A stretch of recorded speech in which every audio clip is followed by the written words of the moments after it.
everyone. Welcome back to Mostly Superheroes, another one here in the basement, St. Louis, Missouri. I'm your host, Logan, back with Mostly Superheroes. The Giggler, Scotty Scoop is here, as well as zooming in from LA, the Phase Hero podcast, Aaron Perine. This is the show. Enjoy yourselves.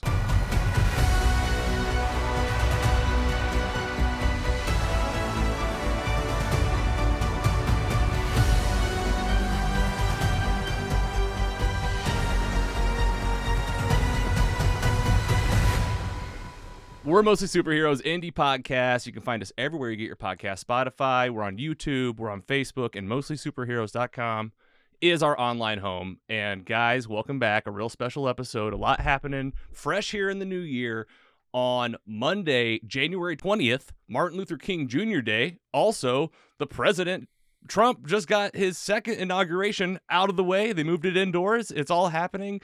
And Captain America Brave New World's coming out. That's why we're a variety talk show. We can really cover the gambit, and it's all happening. And really excited to invite to the studio a special guest. Before we do that, let's say hello. Giggler, welcome back. Good to be here. How are you, sir? It's good to be here in person. A few Zooms that we've had, but I've missed you guys. We really made it happen over the winter storm that we've experienced here in St. Louis. Yeah. Like just like 2 feet of snow across the St. Louis area, and it has not moved in 15 days. Like it's been one snow that's just been sticking around. Disgusting. So, yeah, but we're back. The streets are okay. Scotty Scoop, welcome back. Yeah, like you said, good to be back. Yeah, zooming from the basement. Just good time. Yeah, and you came in with your Scotty Scoop's Comic Book Nook comic books. Yeah, I brought a whole stack over there. It's probably at least 20. So I would say for you guys to read. It's been I don't know, 6 weeks since we've been together in the studio. So you guys have been missing out. That's fine with me because that's how long I need to read everything you got. And, for our guests and our people maybe tuning in for the first time, Scotty has over 5,000 comic books, and he updates us every week on what's going on. He's a lifer and a real pro. And another pro that's with us from the Phase Hero podcast, previously known as the Phase Zero podcast, Phase Hero now. You can find him on YouTube. He's an excellent host, an excellent interviewer, been a fan for a while. Aaron Perine, welcome. Thank you, guys. Thank you so much. I really appreciate it. Excited to be here, fellas. Excited to be here. We made it happen with that classic DM on Instagram action. Like just one of those times where a DM on Instagram isn't creepy at all. It's just good business. Aaron, you're in Los Angeles, man. And, thank you for taking the time. You're out there with your wife. You're married now about a little over a year, it sounded like. And I see you on Phase Hero all the time. So there's like kind of two birds, one stone here. Like it's hard for anyone right now to hear Los Angeles without not asking about the fires. And I know that you mentioned that you knew some people. So, maybe we start with that. Were you affected by the fires, and who did you know that was?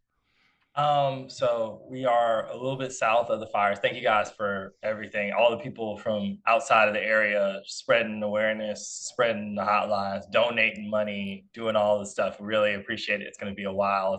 Our buddy Hunter and CJ over at Hashtag Show. They've lost everything. So I attached, we can see their GoFundMe's up there. Anything y'all can kick towards it to help my man get back on his feet, man. You guys got a lot of gear in that room. Hunter had that crazy nerd room going with the Funkos, with the comics, man. with like all these video games back to the PS2 era, all of the smoke.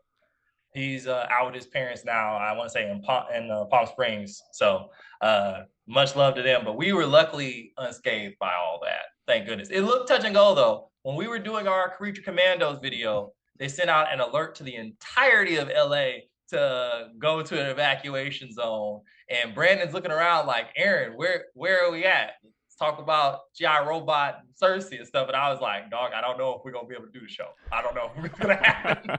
Wow. Yeah, James Gunn is like supposed to be live with IGN and had to cancel, like rightfully so with everything going on. So you guys were kind of in a similar boat.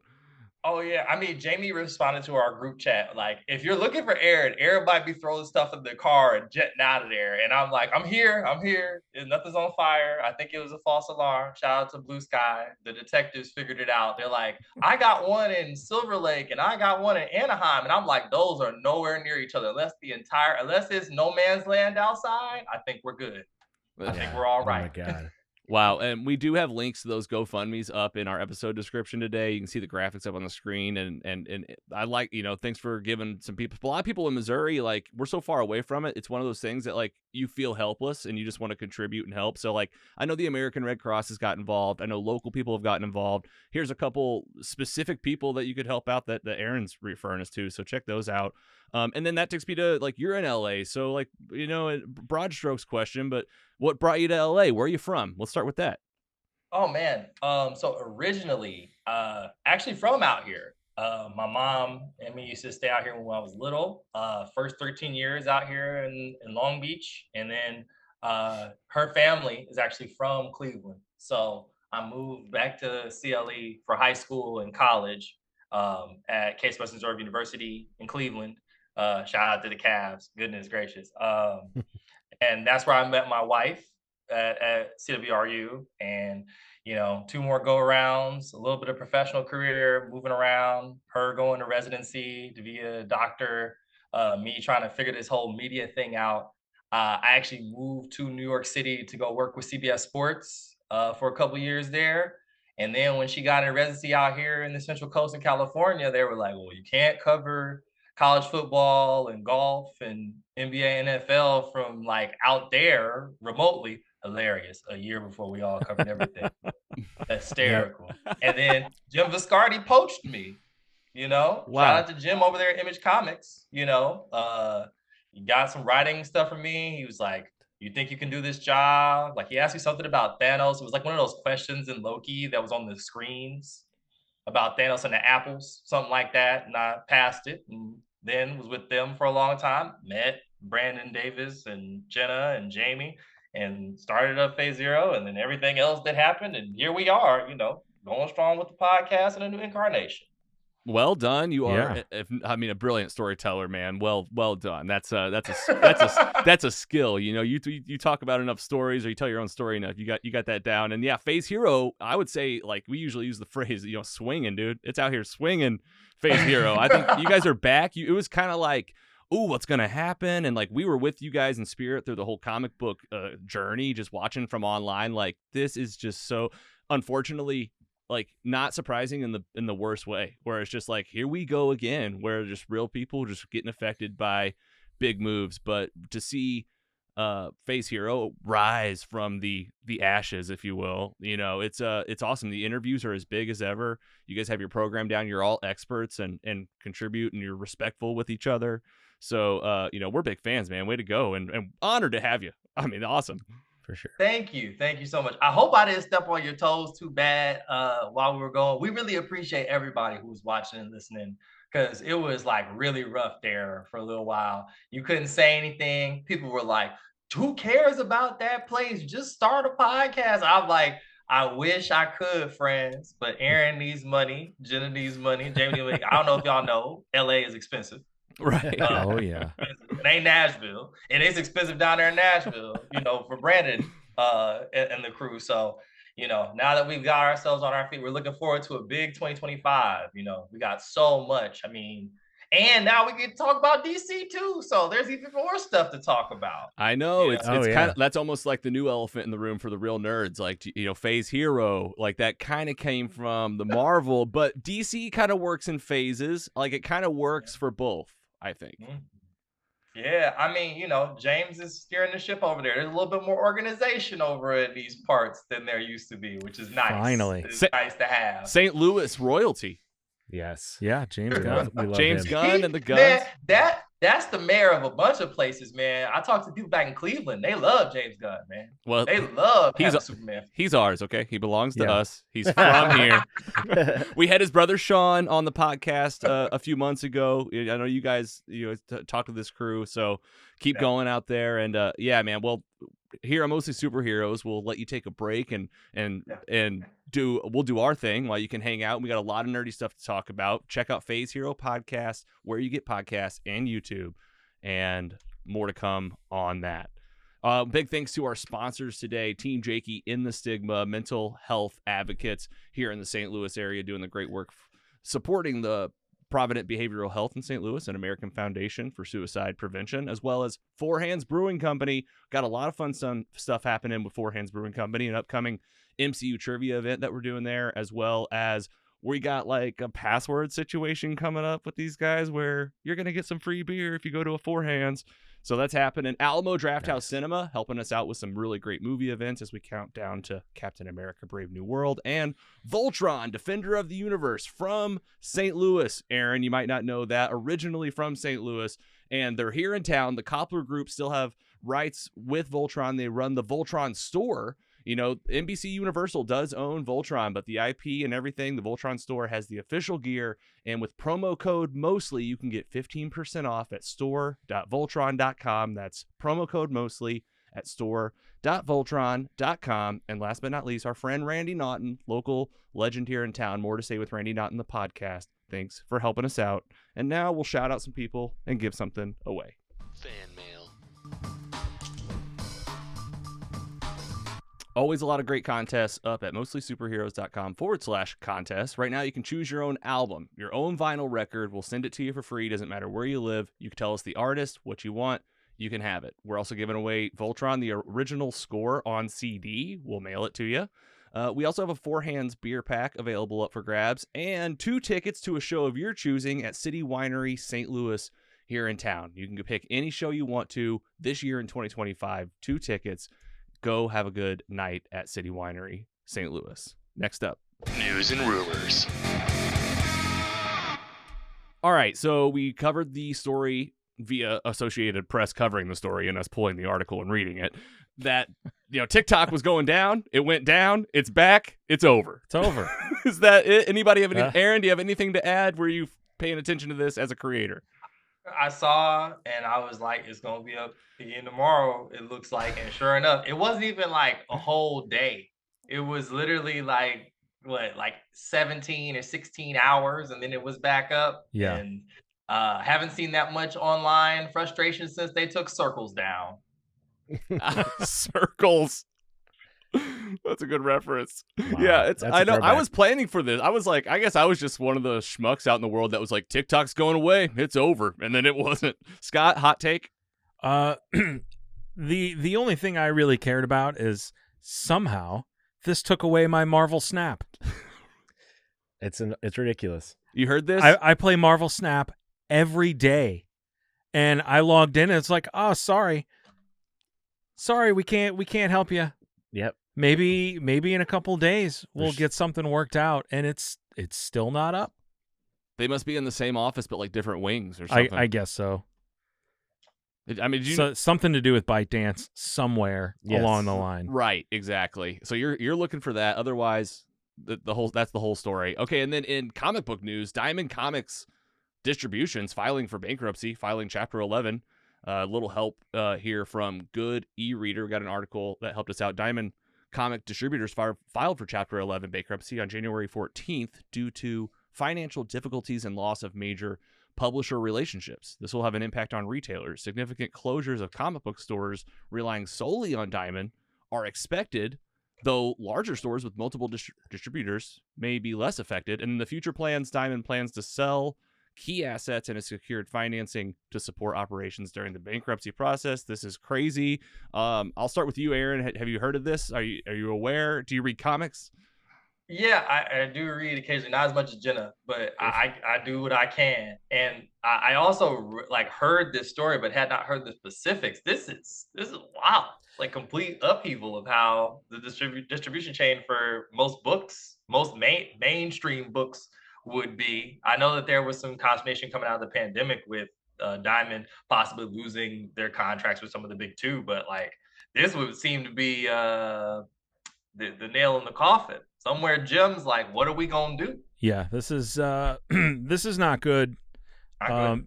DC jumped ship, I think, in 2020, to Lunar Distributing, and then shortly thereafter, Marvel jumped ship to Penguin Random House. And after that, I do believe IDW and Image also went to either Lunar or Penguin, and that really hit Diamond really hard because that's like the four, the like big four. Right. Yeah. Even me, like I'm a newbie through Scotty the last few years. All those names are the ones that always come up repeatedly. Dark Horse left as well, right. I think. Oh wow. And they, I was just reading up today, and they actually got a filing of $41 million to continue operations right now through a court hearing. So I know they closed down a big warehouse. They had two big warehouses. One of them closed down in New York. Through the last six or 7 weeks, they've had a lot of shipping issues. I know, even at my local store, like half of the comic books they're supposed to get showed up, and it's because Diamond is not doing well. They had a monopoly since 1982. Oh my gosh. Until they actually got investigated for being a monopoly in the 90s in the big comic book crash, and nothing really ever came of that, and nobody really did anything until about 2020, and then all those people jumping ship has really done a number to Diamond, which it sucks because a lot of those small publishers only get distributed through Diamond. Right. Yeah, and that's the big impact. Them, is like this is their only distributor. Yeah, you're gonna get the small creators. Yeah. The independents. They're not gonna have a distributor, and without them, they might just collapse. I mean, yeah. Go ahead, Aaron. I was gonna, Scotty, who does Boom? Boom was purchased. They are currently distributed by Diamond until the middle of this year. They were purchased by Penguin Random House. Okay. Man. Where do you think it's going to land, Scott? Somebody's going to come in and swoop buy it up. this. It's too big of a beast. Like it's a machine. And that's exactly what Diamond did over the years. They bought all the small distributors, and I think they already sold off their UK division just last week, and they're looking at selling their toy division. Oh man. Wow. They might be able to scramble and make something happen, because Chapter 11 is not like it's over. Right, yeah, and I'm kind of like, I'm not really a financial expert. I'm kind of like Michael Scott, like in The Office, when he's like, I file bankruptcy. I claim bankruptcy. I mean, that's almost what Chapter 11 is. They're just yelling bankruptcy. Someone please invest and save us. It's just a trigger for the rest to happen. Yeah, and it's a way to get out and maybe liquefy like your assets. Yeah, or they can cash out, restructure, bring in like support from the government or financial institutions to like get things right. I think it was J.P. Morgan Chase that gave them like $41 million to keep their operations going. You think like Disney would be like, we want it, like maybe, but it's distribution though. There's some talk about Penguin Random House or Lunar coming in and maybe saving the day, or maybe they break it up, so that and evenly distribute some stuff. But who knows? I just hope we don't lose the stuff that we already have.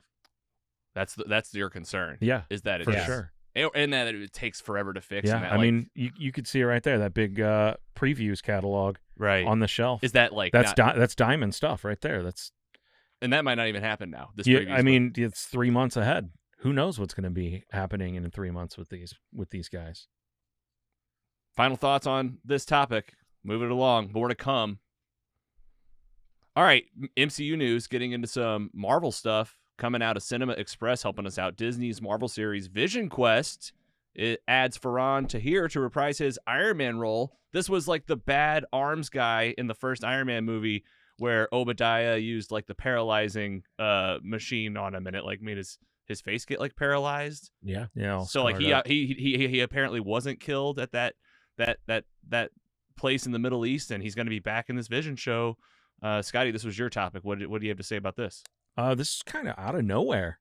Yeah. It's I very mean, random. from- Very random. all the way back, like as far back as you can go. Yeah, in the let's go back to MCU. let's get somebody from the first one that was off to the side. Aaron, have you guys talked about this yet on Phase Hero? Oh, absolutely. And the Vision Quest series is like a best of like phase 1 and phase 2 at this point. It's like James Spader, my man here, which I was like, he was in Kite Runner on Broadway, like the last thing he did, which I was like, what is going on? More importantly, what the heck is this show? Right. Yeah, Like, what is yeah, it I about really to need be? to know All what these this show older is. actors are coming back. Right. Like Jamie asked, she's like, you think Jeff Bridges? I'm like, man, that's a big stage D23 Comic-Con thing if you bring back old Jeff. He'd Yeah. probably be down to do it too. Probably be down to do it. I Oh, mean, yeah. they brought back his character in that What If Season 3 episode with Bucky and the Red Guardian, where it's like, oh man, that was a cool. Of course, he had the Starks killed. Like, Ooh, all right, bring it on. I I'm in. think people should pay attention to the people who come in to record What If. I'm not saying anything, but I think you should pay attention to who comes in to record lines and stuff for What If, because we hear we're you. like- we're on the edge of Oh, our yeah. seat right Yeah. now, but we Yeah. also they made their bets on What If. Like they made a lot of bets on like we're gonna go this way, we're gonna go this way. And they put it all in there for a reason, I think. They're getting us ready Secret Wars. for things also, to happen. you know, Just like the first few like they all seasons. gonna lie about it too. Oh yeah, I don't know if you guys have seen the interview we had with Jamie, where Jamie asked Catherine Hahn to her face, "We heard you're in What If Season 3. We heard you're doing Agatha episode," and she was like, "No, I'm not." yeah. That's Like, because what? that's because in the scary Marvel room they're like lie, Yeah. Yeah. lie. We don't care anymore. Just lie. Well, Tom Holland won't mess it up. All right. Well, I don't think this is a character. I didn't need this character to come back, but I love Iron Man, so I'm here for it. Yeah, Yeah. Yeah. there's a good story there. I'm excited for Vision Quest. I'm hoping it seems like it was something that should have happened a long time ago. But that's everything now. They like the delays. It seems like everybody's doubling down on like, Yeah. who cares about delays? Like we'll release this show 10 years later and you'll watch it. Like Avatar will be 20 years apart. You won't care. You'll watch it. Like they don't care about how long things take. Like we'll get As long Agatha as it's season good. 2. If they write it down, they'll do it. As long as it's good. I interviewed Dominic Thorne about Ironheart 3.5 years ago. I want to say Wow. it's been forever. It's been forever. Oh my And it's all- gosh. And that been- one Yeah. that's on the calendar, right? That's on the calendar. Yeah, it's I think like August or September or Yeah, something like that. or the summer, end of the summer. Yeah. We're almost there, girl. Dear It's- God, it's gonna get close, man. Too. Yeah, she had a full epic saga in What If. Full epic. Oh, That was awesome. yeah. Crazy. And I'm just like, it's a shame. We should have already seen this character in live action by now. But I'm not gonna steal Brandon's bits. Yeah. Yeah, I watched Wakanda Forever just like 3 days ago, and Me it was too. just like, man, this is it. Let's go. Like you fall in love, and it's like, give me more. If we get blessed enough to be on press for Sinners, I'm like, Brandon, ask Ryan what's going on, man. You got Yeah. Denzel talking about scripts for movies that have not been announced yet. Like we haven't seen anything. But if we don't do it then, we'll do it during Eyes Wakanda for sure. We'll Yeah. ask about it. Yes, I excited can't for wait that. for that one. That's good too. All right, and then speaking of news, we're going to be on the news this Thursday. Local Fox 2, 9 a.m. We'll be showing off and talking about MCU Trivia Bingo, a great event we have planned at Hands Brewing Company that Thursday night, this January 23rd. If you're listening to this, it's right around the corner. We got prizes from everybody. We can't wait. Hands, Alamo Drafthouse, the Gramophone, Planet Score Records, the Royale, Voltron. So many prizes, and not bad prizes, amazing prizes. And we want a lot of people to walk out with stuff. I feel like that's my most frustrating thing when I go to these things is like there's 3 prizes, nobody gets anything. You're probably gonna walk out with something, and if you're really upset, just come talk to me and I'll give you something. Like we have something. MCU Trivia Bingo Thursday, January 23rd, 6 to 9. We'll see you at Hands Tasting Room downtown, free to play, walk-ins welcome as we count down to Captain America: Brave New World in theaters February 21st is when we're seeing it. It's in theaters February 14th. We'll be seeing it early. You should go see it early, but then come see it with us Friday, February 21st, 6 p.m. for our screen and social at the Alamo Drafthouse. For the price of your movie ticket, you're going to, once again, have amazing prizes, probably take something home. a little informal drawing at the end of the movie where you just might get a little something cool from Mostly Superheroes. All you got to do is show up that night. That's all you got to do. Go see a movie February 21st. Captain America Brave New World. Let's go ahead and pause here. How's your anticipation for this film? You guys did on Phase Hero your anticipation scales and ratings for things. Where did you fall for this movie? I mean, I'm big Sam Wilson. I'm big Sam Wilson guy. I love Falcon Winter Soldier, even though it didn't reflect it in the rankings we did forever ago now, which I can't even remember. Like, is it 23? This is how long it's been to push these movies back. I remember being on Phase Zero, the original, when they announced the Captain America 4, and being excited because the news dropped during an episode. So long, I think that was 22. Yeah. When they said that Marcus and them was writing it. So I've been ready. I'm excited. I want to see how this thing does. They're projecting like $100 million opening, which would be like the second biggest opening for a Captain America movie. I think you have all the momentum. You know, I don't really see. What is it opening against? I have no idea. Opening. I don't think anything. I don't think there's anything going up against this. Oh, with it. It's going to be the only game in town. Runway is clear, and I mean, awkward first date. Go watch Red Hulk tear the club up. Go do it. Yeah, it's gonna be fun. I want to fly to you guys and go watch it with you guys. A room full of people really amped up. Bring it on. Let's do it. Come on out, and we're going to be probably seeing just about every Marvel movie in this kind of fashion this year in 2025. We got relationships with local theaters where they're letting us hang out before and after the film. We're a small indie shop, so they're helping us out. Not charging us. Let's just put it that way. Like, they're really helping us out. It's really cool. So we got a good rapport with them. And dude, if you ever want to fly to Virginia, St. Louis, you come on over. Yeah, make sure you get the right place. I'm here. Where y'all at? STL. STL. Yeah, right.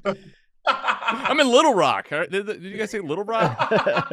Yeah, I'm with you. The countdown's been on. I'm the fan that gets mad at any spoilers. Like, I get mad at trailers. I think like the Flash got ruined by the marketing, and so like when I see Red Hulk, I'm like, don't show me that. Like, I want that to be a reveal, but I like it for other people to make the audience bigger. I understand that we got to push other folks over the edge that aren't living it as hard as we all do. So I'm pumped for this, man. Falcon Winter Soldier was a few days ago, in our MCU rewatch, and just a great setup that we've been waiting a long time for. Absolutely. And also, I would like to say you've got Freds and one Jamie Jirac about putting stuff in these trailers, because nothing's ever going to be like Multiverse of Madness again, where it was just like, dog, why'd y'all do that? Even Deadpool Wolverine, that last one, I think she called it like to the day. Her and Brandon was like, on the 16th watch, when they have like, X-23 in the trailer. Yep. And then lo and behold, I was like, dog, not the day. I'm like, go buy a lottery ticket right now. We need the money. It's because they get scared. They get so scared that it's not gonna deliver and everything's on the line. And they're like, we gotta pull this out. We gotta hook them with something. And I'm too mentally weak to not watch these things. Like the trailer, we got a full blown addict. He's every an single addict. one. Like, there's a trailer or a leak, I can't stay away. It's the first thing that my algorithm feeds me for a reason. How do you guys deal with like not being able to stay spoiler free? Okay. So I can only Great speak for question. myself, right? Brandon is a different animal, because I'm pretty sure a lot of the time, sometimes he knows things. And there's only been a couple of times where I've like known things in ink that this is going to happen in this movie, and you have to just sit there and not say anything. Like I said to my wife about probably 2 weeks ago, I was like, I knew about Wesley Snipes in Blade. I had a pretty good idea of it in Deadpool Wolverine, like maybe 3-4 weeks before the movie came out. And like just kind of had to sit there, and I was like, man, people ain't ready. People ain't gonna sit. Like they're gonna think if you say something, they're gonna think you're crazy, because they hate each other or whatever. Yeah, I was like, really? Are you sure? Joe Deckelmeyer over Screen Rant, he'll tell you the night we went to see the press screening, which was not the full press screening for the Marvels, I'm like, yo, I think Beast is in the movie, dog. And he's like, what are you talking, Aaron? No, that's not true. He's like, where the hell are you even getting that from? It's so specific. Like, now I'm scared. Are you serious? I'm like, I really do, like, for real. Because they way to go on that information beforehand, and I'm like, yeah. He's like, dude, I think so. Because he's like, what do you think the post credits is? And I'm like, it's this. And he's like, are you sure? And I'm like, I think so, dog. And I'm like, I'm 85% positive. He's like, I don't know. And then from then on, of course, every time he goes into something, he's like, Aaron, what you got? What you got? You know you're something? And I'm like, Joe, leave me alone. They got our houses bugged now. Feige knows who we are. Oh, yeah. Having that. You get good at it. You know what I mean? You get those instincts, and then you get like good at guessing, and then it's like, man, when you start like getting the comic info and you like talk to a lot of people that know this stuff, like you're like, they gotta be careful about how they, like, oh, they're gonna do this storyline, and Scotty will be like, this is gonna happen. I'm like, I don't even want to know. Never mind, don't tell me. Scott, how did you deal with No Way Home? That was the craziest thing in the world to me. Oh, we were man, sitting here yeah. like, what do we say? Like, what do we do? Yep. How do you deal with it? That one was crazy. It's like sitting there like, I can explain one more day to them, but like, what if that's not how it goes? And right. I'm like, What are they, are they going to take it right from the page to the screen? Or are they going to change stuff like they should? If they want to surprise people. Yeah. Like there's something I think in Brave New World that's gonna like take a lot of people off guard that's in there that I'm not gonna say what it is, but I think it'll surprise some people. I appreciate you. Nice. I've written people off for spoiling, like it's over. Like I don't care if you're my mom. He's like, I'm cutting them out of my life. Like, don't talk to me. Like delete my number. I don't I've got I used to work in an office which what was I thinking? Like people would like talk about spoilers about movies, like it's like water cooler talk, and I'd be like, you guys are literally ruining my day. Like this is ruining it. Like you can't be doing this. I can't remember what we saw maybe it was Love and Thunder, and there was a trailer before, and you were genuinely upset that you saw the trailer because you didn't want to see any trailers at all. Yeah, that's how it's gone. So like we've been doing this 6 years. Like every 6 months, I kind of get on this this thing where I'm like, I'm never watching a trailer again, and I won't, and I won't. Like I really won't. Like there's movies like where I just didn't see the trailer. Like I feel like The Flash was one of those movies where it didn't matter even that I didn't see the trailer because I mean you've seen it, right? Like the Batman was on the post. Like you go into the movie theater and he's like, "What's up? I'm Michael Keaton, Batman." Like on a poster, and I'm like, "Why would you put this in the thing?" They had to sell a movie. Yeah, I get frustrated. Like I know they do, but like Andy, Andy said, like he's an addict. He's got to watch these things. I'm like, maybe we don't. And then the trailers lie to us half the time. We've talked a lot about that. So it's almost, but you can't help it. It's footage. It's footage of a Captain America fighting a Red Hulk. You're gonna watch it. I mean, I still remember the Infinity War trailer with the Hulk in it. Oh yeah. Oh the running. They just straight up lied. In Wakanda. Yeah. Like where's there a forest? Yeah. Mm-hmm. Where's the forest of Wakanda? Where was all this happening? Y'all just lied. You lied to us. Just a straight up lie. Yeah. I hope that James Gunn does a little bit of changes to that in their I feel like the Superman trailer didn't have a lot in it, and I'm hoping that that's how they keep it for their movies is just keep it under wraps and you'll be surprised. Yeah, I appreciate that so much. I miss those types of trailers. Just show me like the bat symbol or something. Give me. Just let the movie stand on its own feet, but like that's a new generation. Like you gotta convince people, but like Superman's Superman. Like, is that something you have to? He did a good job with that trailer, but there was still a lot in there too, though. There was a lot. Yeah. Yeah, definitely. I mean, you need to talk to my wife. You need to talk to Aria, who I don't know. She glides through life. It's like a superpower. She just doesn't. She doesn't like somehow misses stuff. Like we saw No Way Home in the theater in the Central Coast. And she legit did not know Andrew Garfield was in the movie. Oh my God. She Tobey Maguire, Charlie Cox walked in. She's like, "Oh my God!" And I just like sitting there smirking. And she's like, "You knew about?" See, like I didn't know that. I didn't know that was gonna happen. Like I was like, "Oh my God." Yep. Yeah. Adam Barnhart. Back previously a comic book, now over with doing his own thing with independent comics, like new in ink. Like we knew.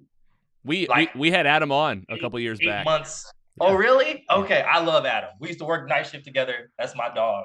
He had ink. I seen the text messages from Charlie Cox 8 months before the movie came out. Nice. And then we just sat on it because it's like, well, like people are really going to be excited about that. Like there's no reason to ruin that for folks. Like you just gotta sit there and think it's gonna be awesome. I'm even thinking like, is this where this all goes? Like, am I about to quit this podcast today?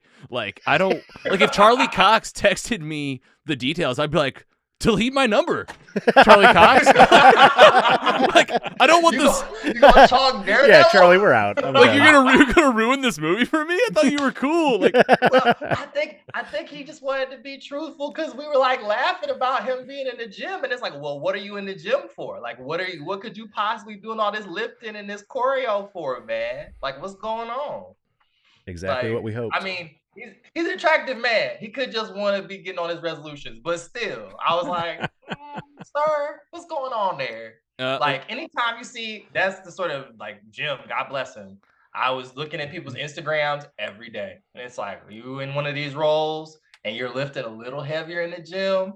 You got the stunt double in there working in the gym with you. It's like, what's going on? Yeah. There's nothing on the calendar that should need your character. What's happening here? and then when you're Charlie Cox, you're like, God, these people really know about my work Like life. it's like, well, like that's my guy, which is hilarious. Like Bernthal being in the gym a couple months ago. I was like, what's going on? Yeah. What's going on here? And he was in the gym with the guy who was the stunt double for him in the Netflix show. And I think both of the previous Punisher actors, they were all in there together. And I was like, oh yeah, he's doing this thing. Like, he's gonna be in whatever this is. Yeah. There's no reason for you to be in there with freaking like the OGs taking like rise and grind flicks for us. If you're not going to put that vest back on, sir, go ahead.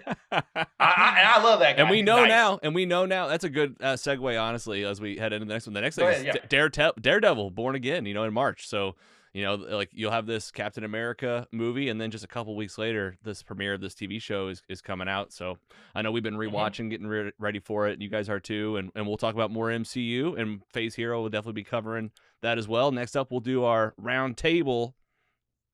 What you watching? All right, let's go around the round table and get caught up on a few things. Let's start with you, Scotty Scoop. Tell us what's happening this week in your life in comic books from your comic book nook, as we call it. What do you got? Yeah, there's a couple of titles I read this week. Some of these are from a few weeks back. The newest one would be Rogue Savage Land.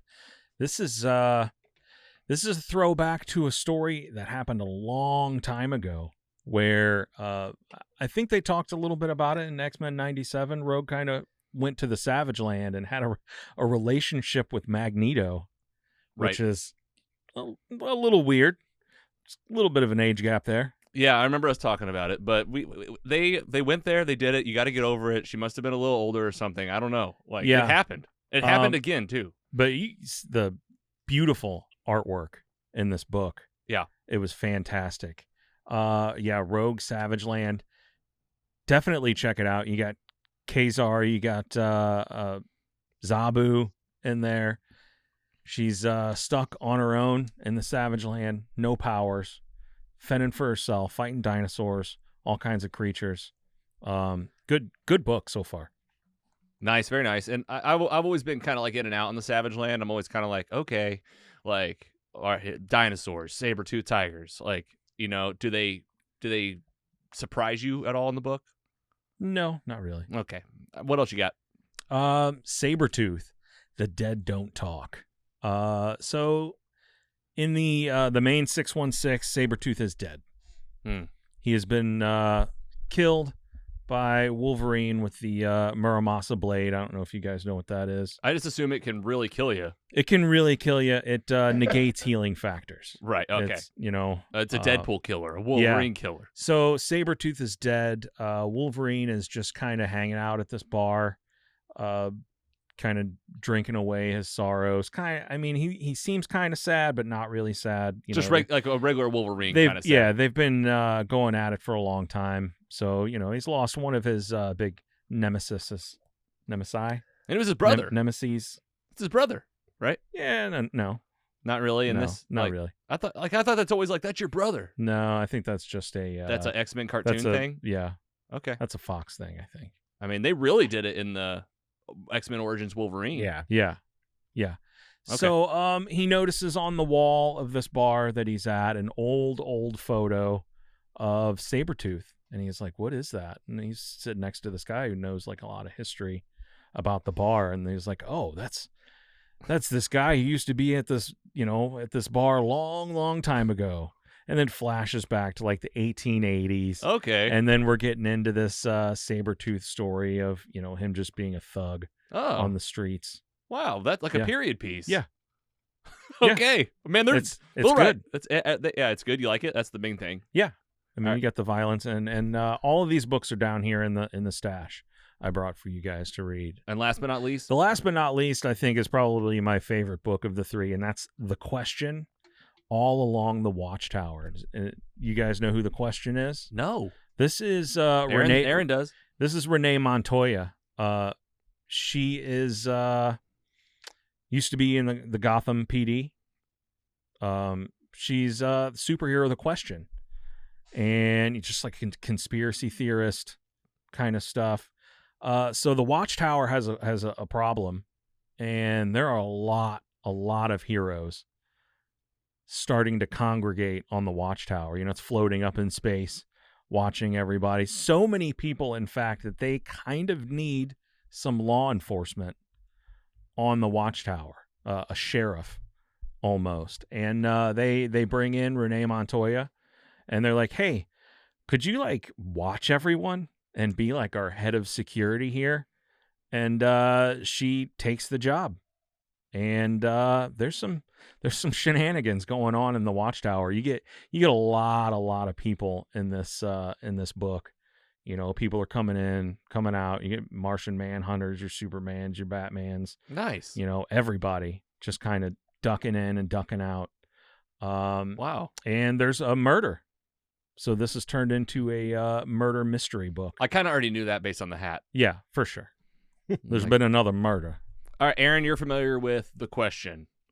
Oh yeah, like the Charlton characters, and Renee especially as like the version of it. Like if you watch Justice League Unlimited, you know about The Question being up there in the 5 layers of conspiracy going on in JLU. Yeah. The life. Some of my favorite episodes of Justice League Oh, Unlimited. really? Oh, yeah. Yo, the actor who plays The Question and Clancy have some of the best back and forth in that entire show. Oh, yeah. Argue forever. It's Oh, so man, good. it's so good. It's so good. So yeah, I was looking at this like the pics, like dog, like it got some fire on the screen. Yeah. Because Savage Land stuff's never been hotter. You got all the Deadpool people tapping back into Sabretooth, especially this feels like almost like Marvel Max, and then like Question. Whenever there's a Question comic, I'm always like, what you got going on over there? What's going on over there and there? Yeah, Question's one of my favorites. I actually a couple years ago picked up the first appearance in Charlton Comics. Blue Beetle. It was a Blue Beetle, 1960s. It's good. So comic books, that's Scotty's comic book nook, and then other stuff that we're kind of reading right now, the Ultimate Comics, Ultimate Marvel storyline. That's been, Ultimate Wolverine's out. Yeah, the Nick they Fury just dropped 1 year. Ultimate Wolverine. And then the issue 1, hot issue. Everybody's right now. talking about that one. Aaron, what are you reading? Oh gosh. Funny enough, can I do manga? Yeah. Like I mentioned Dan to Dan on our top, 2024 like wrap up, and I had to see. I'm like, what does this look like when it's not animated like this? And it's just as nutty on the page as it is. It is like so good. So good. Dan to Dan. Dan to Dan. Dan to Dan. Netflix, please, people watch Dan to Dan. Silly. It's so crazy. It is so. You two are giddy. This so, looks good. Yeah, what the so wacky. Love it.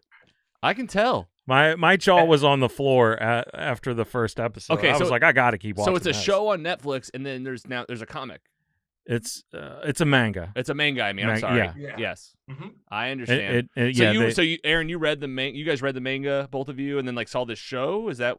I did not read the manga. I saw the show. I heard some people talk about it, and I was like, I'm definitely checking this out. Okay. Yeah, because people say it's different too. Like that the guy who is the mangaka wanted the anime to be a little different than the manga. He's like, it should be its own thing, which I'm like, wow, shout out to you. Most creators are like, no, just make my stuff again. Yeah. Like do it again. Adapt it. 100%. Same. And Andy, you got anything? Comics? You're catching up not now. right now. Yeah, I'm looking forward to taking home some of those in that pile right there. I got a lot of Ultimates to catch up on. A lot of Black Panther. Ultimate Black Panther. The 1 year in, I'm excited for. The 1 year Nick Fury look in, that looks really cool. Blood Hunt, you should take that home. That was great. Yeah, I just picked up a few stuff from Apotheosis the other day. Just the stuff from the last couple months that I needed to catch up on. So. Wolverine Revenge. I read those 3. Those are good. Those are good. Yeah. So good. The Red Band stuff. The Red Band is hot. Oh man, really epic. They like the extra blood and gore. I like it though. I guess I don't know if I'm like a psycho. It like doesn't faze me. I'm like this. Like it seems like that's how it should be. Like We're all adults it's here. Wolverine. It's Yeah. like of course. All right, cool. You guys do? Go ahead. Do you guys do Absolute? Yes, I've got all the Absolute stuff is actually here. They've only read I think the first issue of everything. Yep. And I just dropped off issues 2 and 3 of Superman and Wonder Woman, and issue 3 and 4 of Batman. And I think it's all pretty great. I think I like the Wonder Woman stuff the most so far. What about you, Aaron? Me and Jenna we love Absolute Batman so much and his goofy acts. We're real big fans, big proponents. I was raised like a little bit on like the Ultimate Marvel stuff and the similarities between like the first Ultimate run with Bendis and them, and the Absolute stuff is very, very pronounced. But me and Jenna cannot wait for Absolute Martian Manhunter.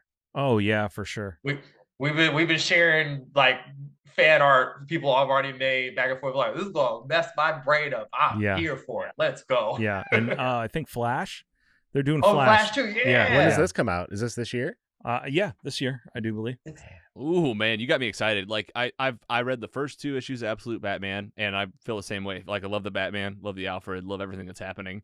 And then I read the first of Absolute Superman, and I've been like, okay, I think I'm along for this. I started to put together a feeling of the Ultimate stuff, which I have jumped into. Like I'm a new comic book reader, and the Ultimate stuff has been like, and now I like want to go back and read like the original Ultimate stuff and just go through it and just I know it's a list, but even maybe just parts of it or big issues or something. The Bendis run on Ultimate Spider-Man was really good for a lot of issues, man. Yeah, so but the new stuff, being able to jump right in with this like series that happened and started in 2024, and we're at like a little over the 1 year mark. So yeah.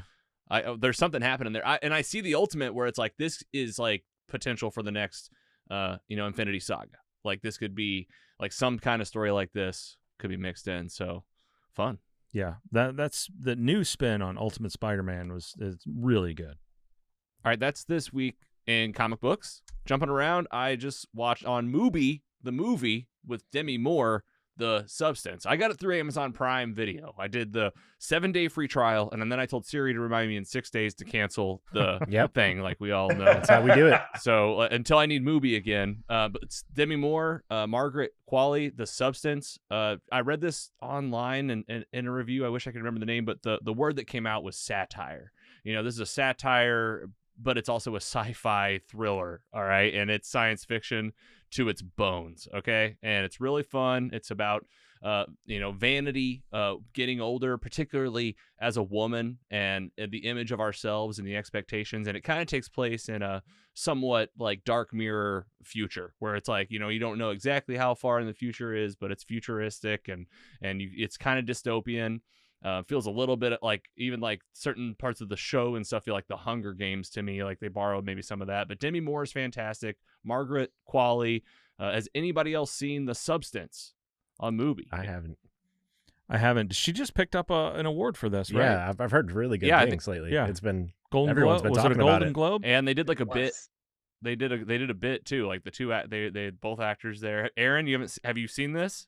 Oh, see, I haven't seen it yet, but Jamie dragged Brandon to see this from our show, and Brandon was like, "That was a movie. I was scared. I don't know what I just watched." I was like, "Yeah." He said keep dragging him to stuff that's gonna make him uncomfortable. Hooray! He said it best though. It's a movie. Like we're out here pissing people off with our 4.0 scale. It's like a college GPA. Like we made up a new scale. We didn't need a new scale. 5 stars work. 10.0 works, but we do a 4.0, and like that's how it is.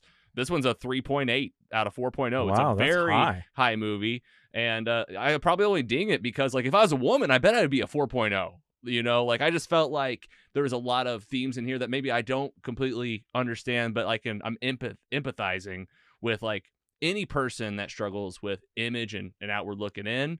And, like, what price would you pay to have the ultimate version of yourself?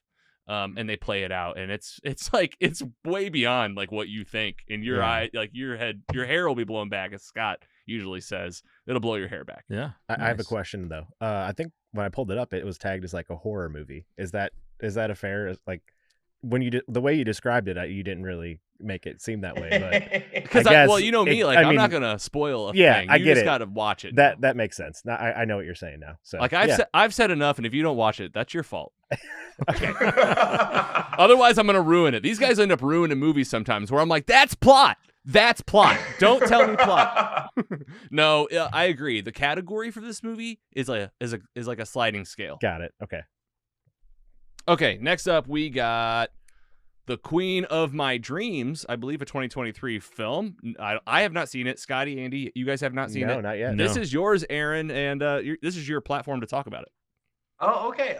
So we got Fawzia Mirza's like love letter to Bollywood and family. A young woman is like in school to like be an actor, and her mother is like kind of estranged from her, and she's like forced to kind of go back home to Pakistan and kind of aid her mother after something happens with her family and understand who her mom is. And it's told over 3 time periods. It's like her present in the late 90s, it's 99. I saw a transparent phone. That means we're in 1999. And then 1960s Pakistan in full Technicolor. Like the color design and the color grading on this movie is outstanding. It's like, you know, like sort of looks like La La Land or like Barbie, where you got that deep saturation and like that feel of like old 60s cinema, where it feels like even though they're having normal conversations and everything, the like costume design and everything makes you feel like they could just burst into song at any point.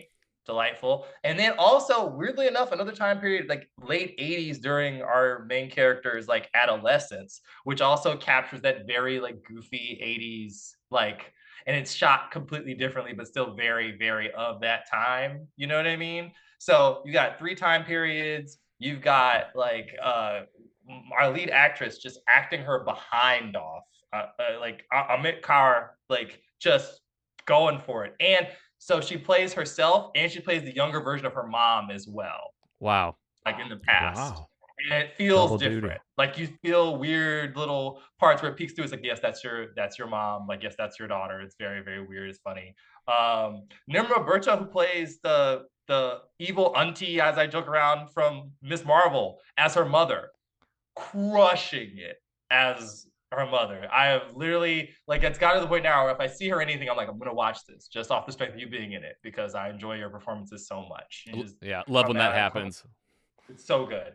And Hamza Haq as like her father through different time periods, charming, handsome, debonair. Like it's great. It was really, really stirring. I had to really go for to watch this thing online. I was really like putting out on Instagram, I'm like, does anyone know how to stream this thing? Which I'm just like, it's so annoying to have to do that, but it was worth all of the trouble to go see this. I really was like affected by it. And like, you know, like there's something about understanding where our parents come from, understanding like where our lineage is and how that influences us, even when we aren't there to like experience it head on, right? Like, and that sort of stuff always speaks to me, whether it's sort of like an experience like here in America, like me being from like Los Angeles, or like my mom and them growing up in Ohio, or if it's another culture. I'm always really, really locked in to see like what the past does to us in the present. Well said, man. Yeah. The Queen of My Dreams. Yeah, I tried to look for it. It looks like maybe Prime Video has some rights, but not in the United States. So it's VPN right there. Do you remember where you watched it? Do you remember? Frameline here in California actually had a online thing, but only in California, which I was like, wait, what? Like, so VPN down to the state, which I was like, that's weird, but I'll take it. I like a challenge though for like a movie that you're recommending, the Queen of My Dreams. You got to go find it yourself, and then you can watch it. And then I do challenge you. I'm going to challenge you to use the 4.0 scale. Some instructions. You can do 2 decimals, so you could say like you could do like 3.99, you know, or a 4.0. Where would you put this one with a little, you know, you can think about it. I really am a sucker for things that play on intergenerational stuff. Like I was raised with my grandparents in the house, and like when hearing them talk about like being, because they're from like Georgia, they're not even from like here. Like my grandpa's from like a tiny place called Hogansville, 2,000 people, and you go back to the town, and it looks like Pleasantville, Oh, nice. like legit. And I was like, oh my God, growing up in this place must have been so different than growing up in Los Angeles or Cleveland. What the heck? So I'll probably go about like 3.8. I might even be just docket because my God, why do I have to go through 5 different layers of like Spy Kid style hacking to find this movie online? But Yeah. I like that it was worth it, 100%. accessibility is important. Okay. Dude, I couldn't believe, I was like, all these streaming services and nowhere, Prime Video and just in Canada. Like I had to go and figure out a specific place that was doing an exhibition, and it's like, this ends in a month, and then, oh well. Wow. All right, mostly superheroes fans, go find it and tell us where it's at. Where it's at. Tell us where it's at. All right, man, fair share. Love it. And these guys are playing a video game, Marvel Rivals. Scotty's playing it on Xbox, I play it on PlayStation, PlayStation, and PS5. Scotty's PS5. Yep. Andy's playing it on Xbox. Do you play this, Aaron? I have heard so much about this. I watched Brandon play it for 2 hours, and Jenna has a brand new video about it, about how it plays into like how we adapt superheroes. She really loves the takes on the characters represented in the game. Who do you guys main? I want to know that. Iron Man for me, always. A lot of Rocket Raccoon for me. Maybe Mr. Fantastic. I dabble a little bit. I haven't gotten a chance to pick that up. Who was Brandon playing with?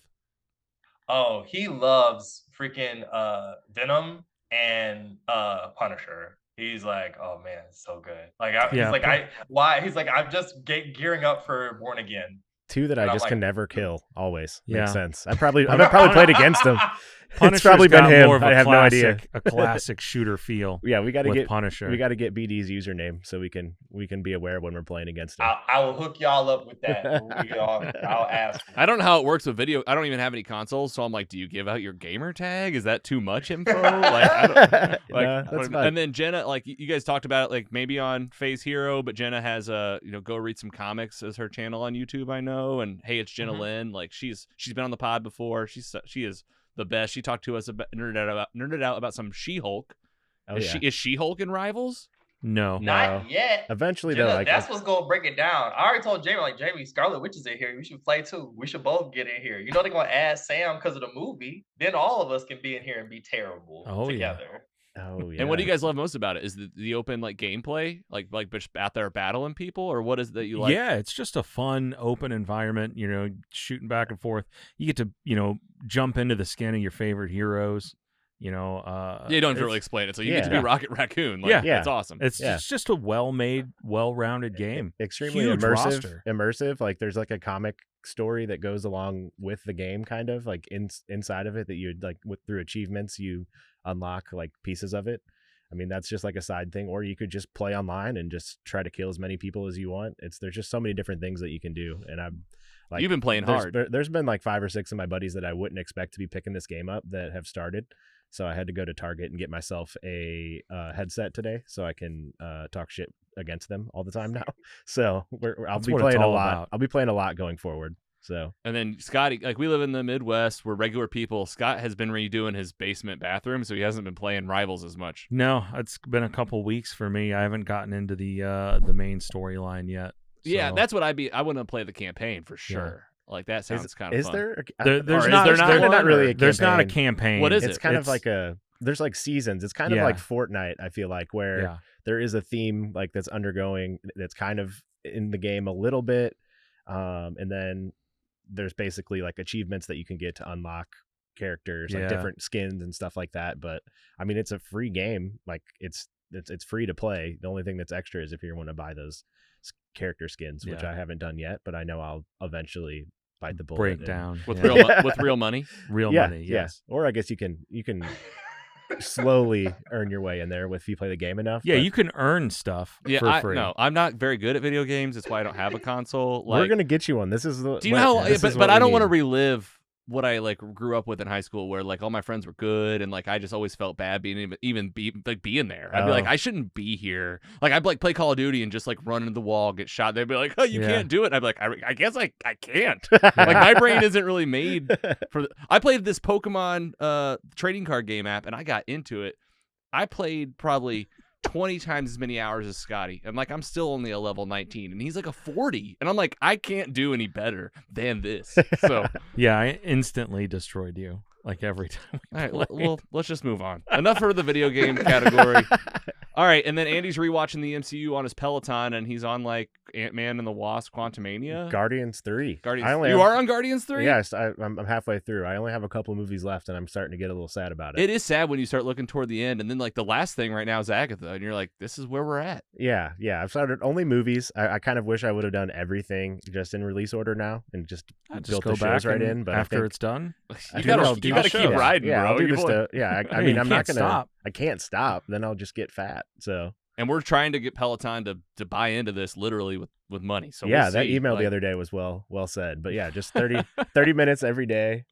Just over a year ago, they added like entertainment app, and I was like, oh, you know what? I'm not using this Peloton enough. I know how to get myself to do that. The MCU. So I've rewatched every single movie over the span of a year, just sitting on that bike, and it's been great. And meanwhile, I'm messaging people on Facebook Marketplace, maybe for $100 bike, and I have an old iPad and tape. That's all you need, literally. And tape. Yeah. It's all you need. That's all you need. You just throw it on. There you go. Shout out Peloton for keeping me in the MCU. Hey, we're for proud of keeping me you. in It's shape. been a year. We're really proud of you. Yeah, thank you. Way Thank to you. go, I mean, dude. that hasn't been every day. Yeah, but you've kept it up too. I kind of like we talked about it on the show last year. I kind of like stopped talking about it out of shame because out of like the summer, I basically just kind of stopped doing it. But I'm back. Yeah, we noticed. I'm we back. know. Thank like, you. we know that you stopped. I know. Like I don't want to pretend. We were like, man, is he ever going to get back to the? I'm just kidding. I know. I'm here. I got a couple movies left, and I'm in it for the long haul, baby. Captain America: Brave New World in theaters this February 14th, 2025.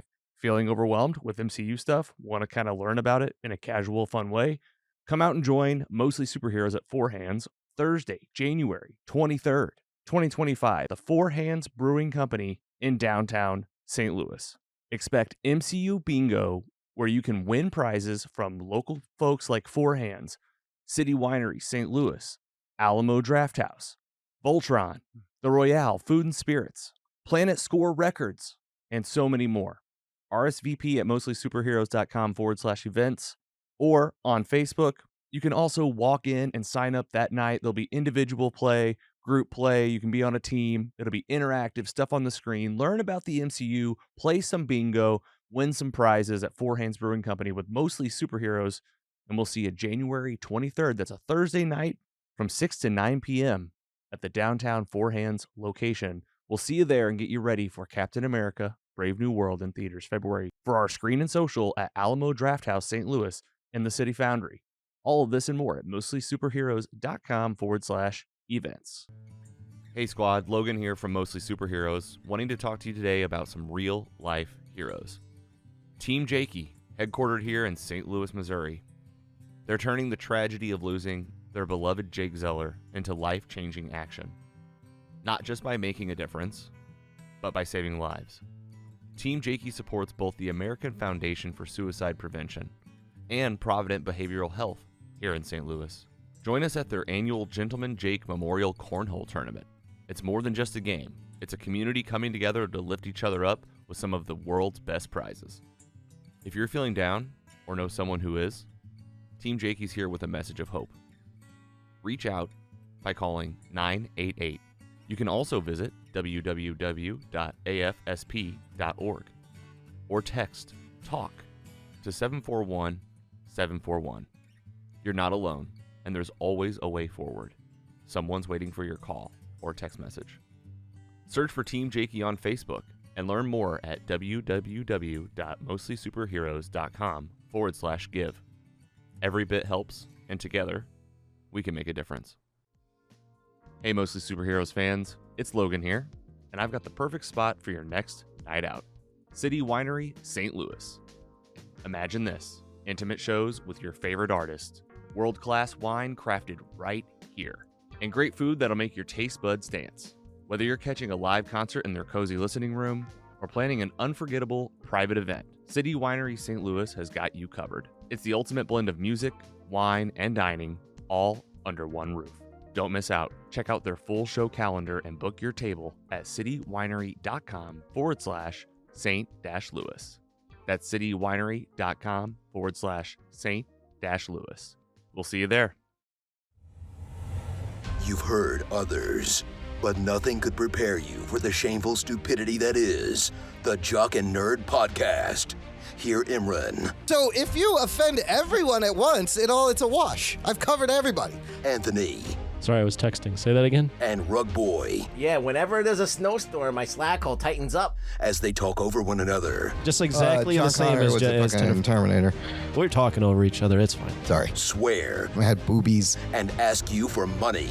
Just give us the money. Witness the hubris as they claim to be the world's authority on comic book movies. Who said? Never said that. You've never said that. Who cares? A jock said that. Comic book, TV, movie reviews, news, and whatever they choose. Available on Apple Podcasts, Spotify, and wherever you find your favorite podcasts. The Jock and Nerd Podcast. Can't be silly, goofy fun. Seriously, people really listen to this. Jock and Nerd.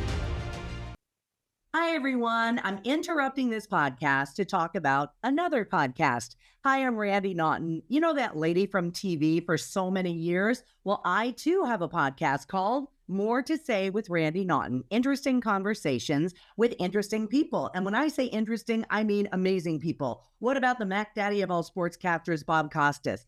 Phyllis from The Office. Phyllis Smith is her name. Alan Hunter, one of the original MTV VJs. We talk to people about medicine, about tech, about travel, you name it. Great conversations. Now, they're, again, not interviews. They're conversations. So you never know where they're going to take us. Make sure when you're done with this podcast, check mine out. It's called More to Say with Randi Naughton. Available wherever you stream your podcast. We got pretty cool ads on this podcast, I'll give us that. However, you might be like me when it comes to certain content, and I just don't want the ads. As little as $1.99 a month, you can get ad-free content from Mostly Superheroes. That's right. Patreon, Apple Podcast, Podbean, all of these channels offer ad-free versions of our episodes coming out early, including the patron pre-show, the show before the show. Open up Patreon, Apple Podcast, or Podbean, or go to mostlysuperheroes.com/support to learn more. Thank you for supporting your favorite independent podcasts. All right, Scotty Scoop, tell us about this one. I'm not even going to pretend to know how to say it. Yeah, this is Perine. This is a book I read, finished it last week. It only took me a day or two. It's pretty short. Ignore that top part where it says it's a Star Wars book. I'll edit that out in post. Oh my God. So I was like, what? It's not. It's not a Star Wars Not book. Star Wars All right. related at all. This is about a man. He's trapped in a giant house with infinite rooms and infinite hallways. And he's really just kind of cataloging every room. Every room is lined with statues. Some of these rooms are flooded by the ocean. He's the only one in this house. He doesn't know how to escape. He doesn't want to escape. His life's journey is to catalog what's in every one of these rooms. There's only one other person in this house that he has called the Other. Doesn't know their real name. Meets with him twice a week just to kind of give this guy some information on rooms and this guy's search for a great and powerful knowledge. And it was a really good story and touching, and I would recommend it to just about anybody. Did you? You may have said this. Did you read it or listen? I read this. Nice. Yeah. You do both. You mix and match a little, right? If you're familiar at all with Doctor Who, you know, it kind of like this guy is almost trapped in a TARDIS. It just goes on forever and ever. I thought I was familiar with Doctor Who until you said that. Yeah. And I was like, I guess I'm not. Yeah. Yeah. Okay. All right. Yeah, and Susanna, really good. Susanna Clark. Yeah. Really good. Can you rate it? I would probably give this a 3.7. Soon to be adapted into a stop motion animation film. And say the name of the book again. Perine. Beautiful. All right, Aaron Perine, you're up with I believe, a Spotify original podcast. Yes. Good friend of us, nostalgia hounds over quarantine. Rob Harvilla's 60 songs that explain the 90s. Every week's a different episode. It's like an audio essay about the artist, their place in that decade, what makes them like tick, what makes them strange, why this deserves to get picked as opposed to the like all the ocean of songs they got produced in the 90s. Very funny. He wanted to call it 90 songs that explain the 90s, but he got scared they were going to cancel the podcast, so he did 60. Of course, it was a success. Then we had to get to 90. Then we had to go to 120, and then they were like, "It's got to end. It's got to end at some point, Rob." And then now he's doing 60 songs played in the 90s, colon the 2000s. And it's been such a ride.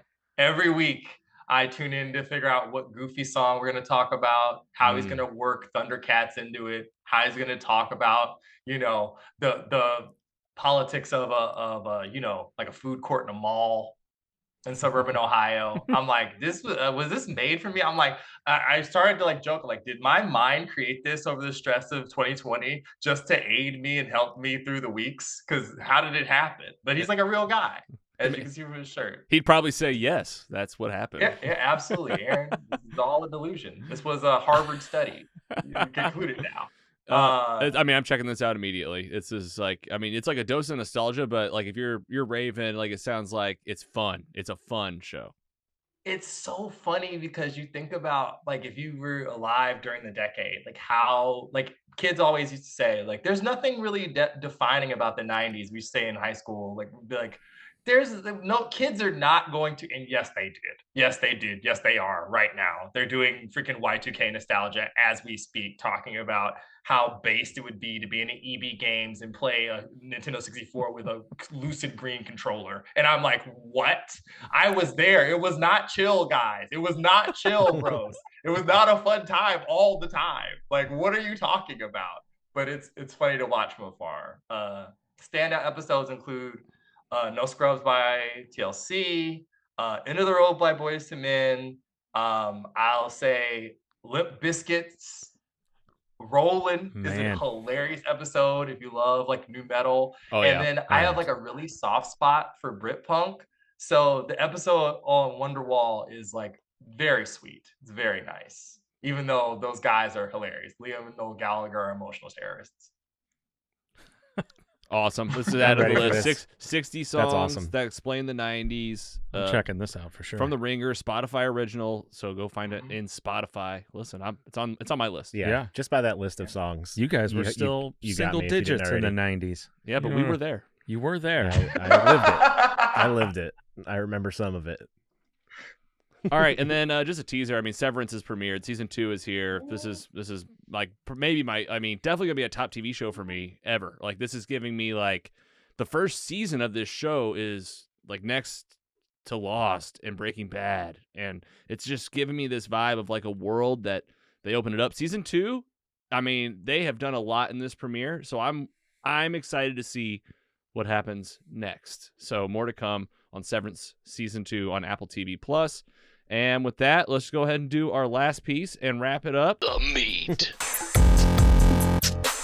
Next up on Disney Plus, Star Wars is swinging out here, bringing out new title, Skeleton Crew, a whole first season. We've talked about the show, what you need to know. We have a lot of content around this on our landing page. You can go to mostlysuperheroes.com. Just search Skeleton Crew right there on the homepage, and we have clips and things that we've done previously. Right now, it's just about reacting to that finale. Season 1 has closed. Spoiler alert, you're totally allowed to bring in your spoilers, talk about what you want to, and we kind of did a mid-season check-in. So I said this to you, Scotty, before. I wanted this to be quick. It seemed like a real happy ending to me. Jude Law was the big pirate. He got all his pirates. They found Ad-Atten. They got back. They cleared the barrier. The kids teamed up with their parents and defeated the pirates by doing all the things they needed to do. Skeleton Crew's over. It was a good time. All right, now that's just a very high level thought. Now, like I said to you, Aaron, we're not the deep Star Wars fans. We have a couple of deep Star Wars people that come on the pod. Dan, you're out there listening. We want your take. We want you to call into 754 call log. Give us your reaction to the show. He's not a big advocate for kids in Star Wars. Like Disney leaning so heavy into the to kids, he doesn't get it, right? But he's also he's getting married. Like, who knows? Yeah, he's a big fan of Order 66. He liked Order 66. Yeah. He was a fan of that. But this was a breakout show with Jude Law and these young kids, and it really did recreate for me that special feeling of Star Wars. What's around the corner? Like, what if you just made a world that was kind of like Earth and showed them to new things in the galaxy that maybe even the long-term Star Wars fans haven't really seen corners of the galaxy, like pirates and things of that nature, and doing a little crossover action with the Mandalorian. Like, they had like some characters that you could see from little sprinkles, but overall this stood on its own feet for me. So Aaron, I know that you've talked about this TV show. You were a fan of the show, and I think you mentioned you were on a different podcast talking about this recently. Is that right? Yeah, like I went on Reckless Rebellion with Thomas Rochester and a bunch of those guys were there, like, and Klein from the Direct and Young Jack, and we talked about Neil's big day out in episode 4, which I really enjoyed, because who doesn't want to talk about the funnest character? He's gonna be the character that everybody. He's like the Madison of this, where everybody's just like, "Where's the Neil series? Where's the Neil like We need the sub-series of this thing?" spinoff. Yeah, I need Neil to get an action figure. I need one for the office. Carrie said my wife said she couldn't stop looking at that character. She didn't know even what was happening in the scene, but she knew that she was locked in to Neil. Is this the elephant? Yes. Okay. There's Just something lucky about a guess. Star Wars Disney Plus series and a cute CG character that just people cannot deal with it. Well, and I want to like direct people. Like I told BD this when he came on the podcast. Like, we all talk about this stuff so much that like I want people to go check out what you said, prior, and go listen to that podcast. But at the same time, I like that we have to say these things kind of over and over to where like you got to kind of react to this series today. So we've been making you talk a lot. Let's go to you first, Scotty. Give Aaron a minute. What did you think of Skeleton Crew? And give us your reaction and anything you want to call out about the show. I mean, this really like gave me that childlike sense of wonder, watching this show, just experiencing Star Wars through the eyes of these kids on an adventure.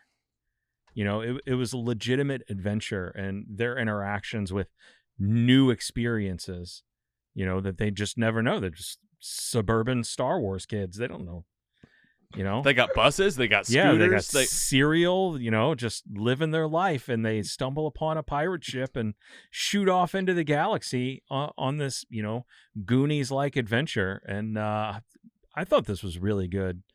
And I don't know that it's doing very well. Yeah, just in terms of the people watching. And reviews. The reviews have all been great that I've seen, but it's getting people in post Acolyte that a lot of people haven't enjoyed. Yeah, Star Wars. I enjoyed the Acolyte. Yeah, I haven't heard a lot of great positive stuff enjoying that. Yeah, and my worry going into the show was that it's Skeleton Crew. I don't know what this is. Am I gonna need to know something? Like, I think it's the opposite. Nothing. Of that. You don't need to know I don't think anything. you need to know a single thing. I think this is a stand its own feet. It's like for the first time there is a Star Wars title that you don't really need to know anything, in my opinion. But I had fun, and I definitely see a season 2 of it. I felt a little bit like they had all these great things built up with the mystery of Atten and what all these old Republic cities mean, and that it kind of ended on just this note of like I did want more. I wanted to see some more. There was so much mystery in this. I feel like the kids, like also the ship that they found. Like, I forget the pirate's name in the show, but it was essentially like a Blackbeard like figure, like one of the ultimate pirates. They're like, this is that ship, and like kind of creating these legends and stuff. Like, that's fun. I really enjoyed the droid and the kids interacting with the droid who ran the ship. Yeah, I forgot what his name was. 300. And Jude Law, I did not like when he was yelling at those kids so hard toward the end, and I know that everyone was uncomfortable during that, and I was not comfortable during. Man, he really brought it. Well, in this, but a little this bit. series. He's like, sit down and shut up, and I'm like, this is too me. Like, well, I mean, I think maybe if you had more children in your life, you might feel a connection to that anger. And I joked about like his friends asking him about like, how's it working on Skeleton Crew? And he's like, well, it's the Star Wars kids show. You know, I'm sure he was like, at the end of this, he probably was telling him to shut up. All right, listen, Aaron, it's your time, man. You've sat with this, you've seen it, you've talked about it. Talk about it again here with us today. Okay, so I really enjoyed the series. I think that, interestingly enough, like it is Goonies in space.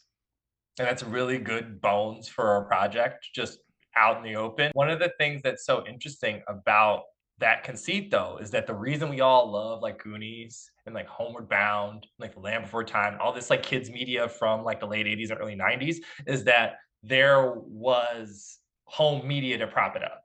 Like all of my memories of seeing Tron are from daycare where my mom was late to get me and we watched Tron on repeat. Or the times where the people taking care of us were merciful and let us watch Kids WB. So without a way to discover it, you don't get these things. So that's my worry, is that it is this thing where everybody who sees it enjoys it, but there's not the discoverability probably necessary for them to greenlight a season 2 up close. Also, they never did get Jude Law's character. They never got Jod. He just saw the ship go down and started smiling. And like, if there's no body, there's no confirmed death. So he's just out there, terrorizing them, living amongst them, and nobody really knows what he looks like except for the kid's parents. So you could have a season 2. It's another corner of this universe. I would love to explore what the heck a planet that had been insulated from the rest of Star Wars since the freaking Old Republic would do when introduced to like, here's all this other stuff that happened while you guys were closed off. Yeah. Like, the Jedi Order has fallen 2 times. There's been 2 different weird factions of Sith. Like, all this stuff has happened while you guys are over here making weird doubloons. You know, I really hope that they do get to explore this corner again. I like whenever they were working with the owl alien helper, and she's like, oh yeah, like, and the kids are like, oh, we're kind of by Alderaan, and she's like, huh, did you miss the war? Like, I feel like a lot of that was like tucked in for like all of us. Like all of us are like, oh, you kids, you don't know anything. And then I am a little lost on like what Atten and all those planets were. They were just like protected Old Republic entities that were like. That's where they print the money. They print the money, and it's just like printing money places. Yeah. Like everyone works there. Fort Knox. It's Fort Knox. They don't want you hidden. to know where it is. That's the whole idea. But like, I mean, it's kind of bizarre that they're like, and we'll lie to the whole planet. Yeah. Sure. Like, you're not gonna tell everybody that Alderaan blew up. They don't need to know. I mean, this is that is it's Big Brother. Yeah, and I get depressed by the news. I get it. You don't want to know everything. But yeah. And Andy, since you haven't seen it, what do you think about us talking about it so far? No, how are we doing?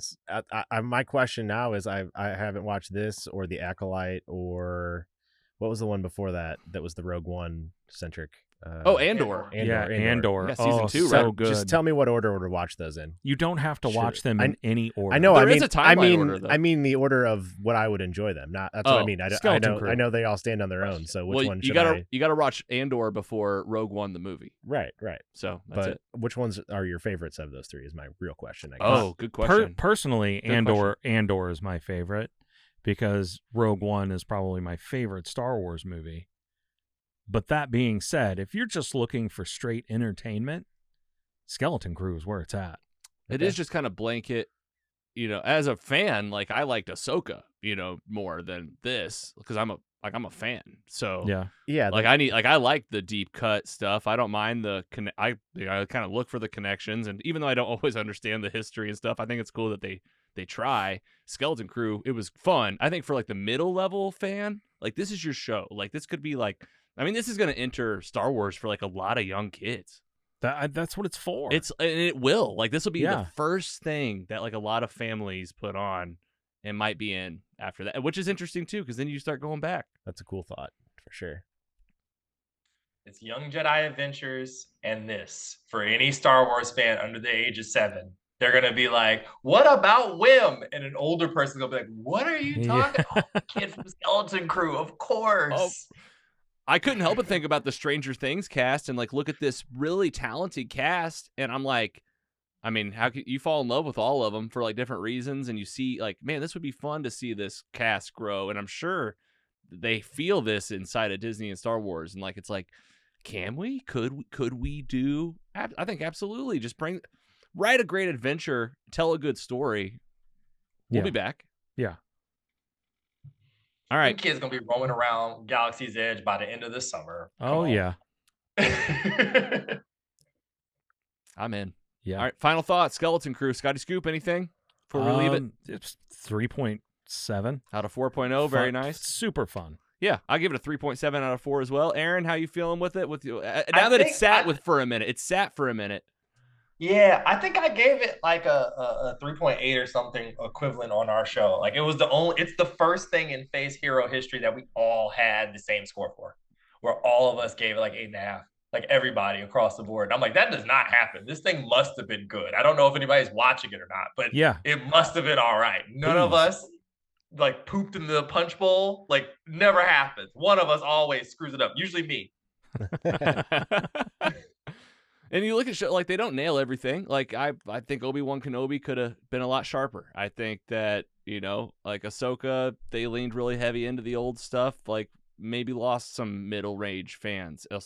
The Acolyte, it's deep and it's like it was up and down, but man, there was some really good lightsaber action. I'm almost there. back to like maybe a rewatch, like, and that was weekly. Like I needed like a weekend binge on that show. I think a lot of these shows are made to binge, and just when they release them weekly, it's just not working well. It's not, and I've said this a lot about the weekly drops where I'm like, it's no question, like you do it to keep people talking about it. I mean, whenever you were watching Game of Thrones on Sunday night and it's Sunday night TV, like you're there for it, but you got to make the story really great. And the binge, like if you release all episodes on a Thursday or Friday, like you're probably going to get some good numbers. Like people will watch that on the weekends. Yeah. It's a different place now, in streaming than it was even 10 years ago. Yeah. All right, Aaron, we've kept you long enough, man. So we'll do a wrap up with you now. And dude, just thank you so much for coming on to Mostly Superheroes. We are honored to have you. You're a name in the game as far as we're concerned. And even on, on the days that you might wonder, like, what are we doing? Are we out here? Like, we're listening. People are listening because you guys know your stuff. You care about it. And you commit to the quality. So Phase Hero Podcast, we're fans. Where else can people find you online, like social media, stuff like that? Oh goodness. So it's all over social, whatever's left of it, at Summit Lake Hornet. It's actually at Phase Hero Pod, I want to say, on Instagram, at Phase Hero here on all of the podcast platforms, YouTube, etc. Go follow Jenna over it. Go read some comics. BD's other interviews that are not in our nerd sphere all live on that same channel with at BD Brandon Davis. Jamie's loving the time of Hydra, rewatching Agents of S.H.I.E.L.D. and like sitting there at the end of the pier hoping one day it comes home, and I really hope it comes home for one day. We're on 3 different come home watches, like Scarlet Witch, Agatha, and S.H.I.E.L.D. for Jamie. One day they're going to announce all of it the same day. She's going to lose her mind. Thank anybody who's supported us through all the stuff with the move, with forming our new show, for just supporting us in general. As you guys know, it's rough out here as independent creators, and we really appreciate all the support. And you guys are just kicking butt. I mean, I can't say no. I really am. I'm gonna try and get out St. Louis in one of these screenings from one of these things. We need to sit here. I need to have one of these beers. Yes. Watch some stuff with you guys. So thank you guys. We would love that, and that's high praise coming from you guys. And yeah, you guys you're this indie group out there now. So show the love and check it out. And like if you want to stay informed, like Phase Hero you guys are always getting sourced on this show, and we'd be honored to cross over with you guys at any point. We've had 3 out of 4 on the show now. We've had BD. Yeah, where's Jamie? Jamie, you tell Jamie she's next. But outside of that, like Discord or jumping into a stream or something and talking about the stuff that we love and being nerdy, we'd love to do it again with you and let you guys say goodbye. Scotty, it was a real great time, Aaron. Thank you for coming. Appreciate Yeah, y'all, dude. Thank man. you. Also, can you remind when do you guys record live again? I want to get. I always mean to get in those, but it's in the middle of my Oh, work boy. day, so I think it's Wednesdays. Wednesdays at 11 a.m. Pacific at our time, because Jamie got to wake up. Yep. And Brandon's, international man of mystery. He's actually recovering from his wrestling match over the weekend right now, and I'm I looking at saw him. that. Oh yeah, I know. I saw that. I'm a big wrestling fan here. So when he was on, that was pretty much all I talked about with BD. I was like, we barely even talked about comics. It was just just wrestling, nerding out for sure. But oh man, that's awesome. Andy, if you're gonna restart everything from the beginning, I have a Peloton that's mostly just a coat rack.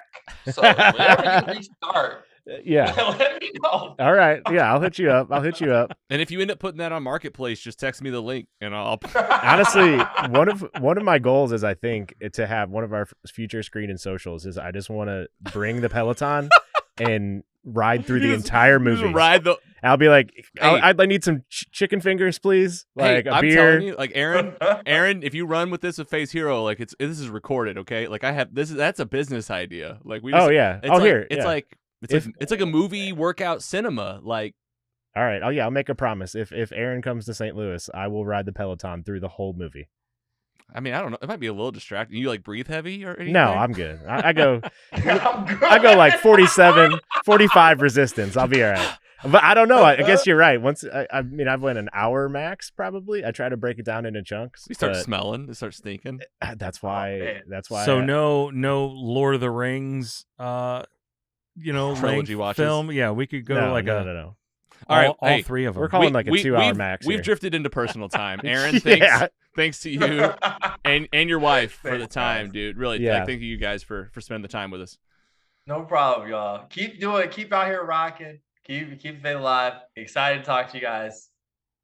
Hope for a good big 2025. Yeah, Let's stay in touch. Same. Yep. Absolutely. Gents, a pleasure. You too. See ya. You too. Man. Take care. All right, man. See you, man.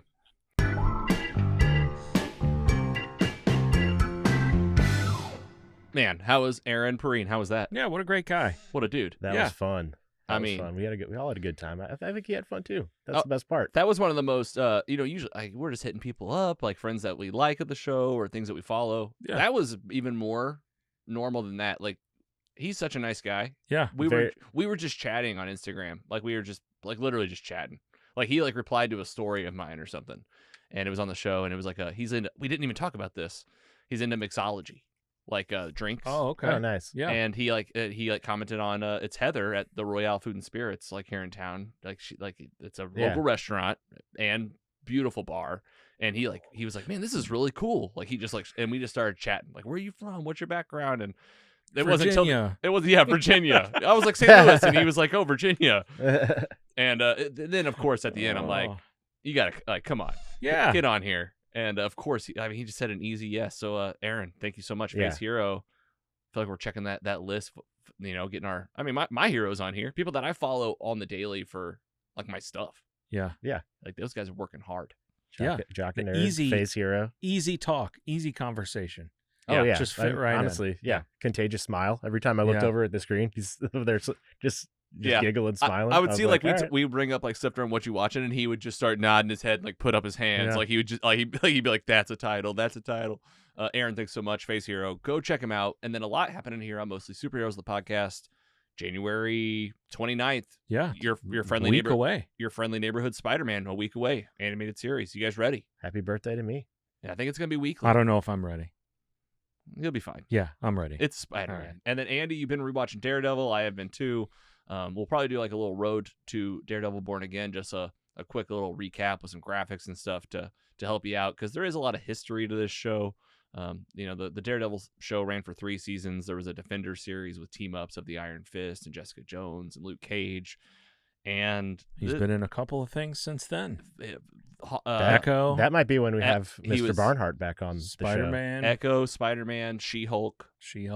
Have who on? What was the Barnhart that Adam Barnhart. I was blanking on his first name because I know some Barnharts and I always get him mixed up for some reason. And apparently like has the inside scoop with Charlie Yeah, Cox. I know. I'm like, hey, I don't want to know what's gonna happen in this show, but these guys got the inside scoop. They got the Yeah, tech. man. That's so cool. you guys are excited. This is gonna be amazing. Are we gonna get those 18 episodes we were promised? Do we No, even know? No, it's only definitely not. getting It's that. 9. Yeah. 9. They Dude, cut it. you I'm talk kinda about biting sad. off like that's like me. I get like real excited. I'm gonna do 1,000 screening socials. I I mean, mean, you think about it for one day, and you're like, we'll do 8. This was a mistake. Backspace. it's one of the first backspace. things that they brought up about the show, though, when it was announced, was like, it's going to be just like the old one. This is so many episodes. And I was very excited for that. But I mean, as long as they put out quality, it'll be fine. And I think at some from point the- they did like back off. Yeah, from the trailer, yeah. it looks like it's going to be more of the same of the first runaround. So that's exactly what I want. And it's gonna be March 1st. 4th. Okay, March 4th. All right, guys, that's Mostly Superheroes indie podcast here in St. Louis. Thanks for tuning in. Thanks for stopping by. Get those ad-free early episodes. mostlysuperheroes.com/support. Thanks to our sponsors. And thanks to you two for hanging out. Giggler, thanks, and I'll see you next time, I guess. I'll probably see you soon, but the listeners will see you next time right here. I can't wait. I love it. Scotty Scoop, see you later. You definitely will see me later. Either at the comic book shop or the movies. And I'm your host, Logan. See you at mostlysuperheroes.com. Take it easy.